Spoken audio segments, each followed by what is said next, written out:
So why bother grieving? Grief is messy. It's lonely. It hurts. It sucks. How do you even know if you're grieving enough? You're sad all the time. You cry a lot. You feel out of control. You feel crazy.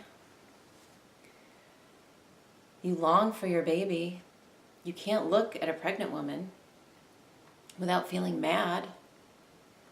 You can't even think about pregnancy without thinking about loss. Isn't that grief? Isn't that enough? Here's the thing.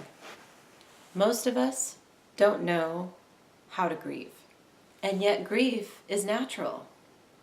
Instead, we think we're crazy. We think that there's no space to grieve. People around us just want us to go back to who we used to be. They just want us to stop hurting. And so that space to grieve closes down, and we end up feeling really tight and alone and lonely, and like we just have to deal with our grief in this little tiny space. And the thing of it is, grief takes up a lot of space. But without the feeling of support, without the feeling that there's space for grief, without a sense of having resources and tools to make sense out of your grief, it's really hard to embrace grief.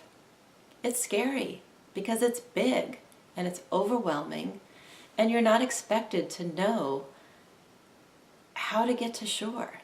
You're not expected to know how to do this by yourself.